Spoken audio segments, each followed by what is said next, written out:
قرآن کی آیت پڑھی جس میں پروردگار فرماتا ہے کہ لیلۃ القدر 1000 مہینوں سے بہتر ہے۔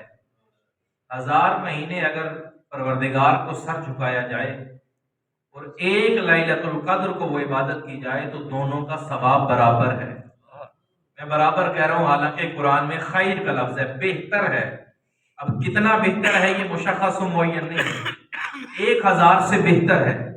چھٹے مولا کوئی سائل آیا اور کہنے لگا کہ مولا لیلۃ القدر کی اتنی عظمت کہ ایک رات کی عبادت 1000 مہینوں سے افضل ہے۔ شہر 1000 مہینوں سے ایک رات کی عبادت افضل ہے۔ مولا نے کہا کہ اتعلم لیلۃ القدر، پتہ ہے کہ لیلۃ القدر کیا ہے؟ ہم نے بھی سنا ہے لیلۃ القدر بہتر ہے، لیلۃ القدر بہتر ہے۔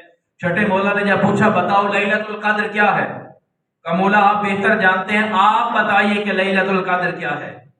معصوم فرماتے ہیں من عرفہا فقد ادرک لیلۃ القدر، جس نے ہماری دادی فاطمہ سے محبت کی، ہماری دادی ہی تو لیلۃ القدر ہے۔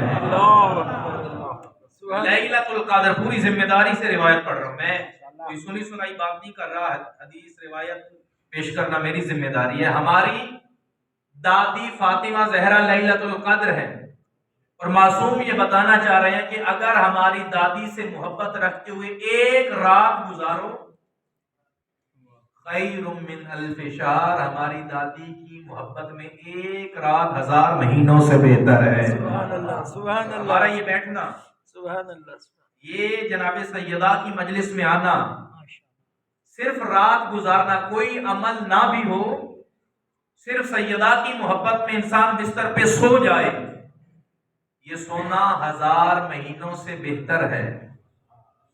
اب 1000 مہینوں میں کتنے سال بنتے ہیں وہ آپ خود گن لیجیے، 80 سے 85 سال بنتے ہیں۔ ایک رات سیدہ کی محبت میں گزاری 80 سال کی عبادتوں سے افضل ہے، ایک رات۔ اور بزرگ بیٹھے ہیں جن کی زندگی کے 50 سال گزرے ہوں، ایک رات اگر 80 سال سے افضل ہے، 2 راتیں 160 سال، 3 راتیں گنتے جائیے، تو میرا خیال ہے یہ ہزاروں سال کی عبادت بنتی ہے۔ اور میں بات کروں گا تو شاید اگلی مجالس میں لوگ کم ہو جائیں، لیکن احادیث ہیں، میں ان کا مطالعہ کر کے آتا ہوں۔ ائمہ میں سے امام زین العابدین سے کسی نے پوچھا کہ مولا آپ ہمیشہ یہی کہتے ہیں نحن افضل و نحن افضل و نحن افضل، کہ ہم سب سے افضل ہیں، ہم سب سے افضل ہیں، ہم سب سے افضل ہیں۔ مولا کوئی دلیل تو دیجیے، آپ سب سے افضل کیوں ہیں؟ مولا فرماتے ہیں ہماری افضلیت پہ سب سے بڑی دلیل یہ ہے کہ ہم نے کبھی یہ تمنا نہیں کی کہ ہم کسی میں سے ہوتے، لیکن اگر دیکھو گے تو انبیاء کی بھی یہ تمنا ہے کہ کاش وہ ہم میں سے ہوتے۔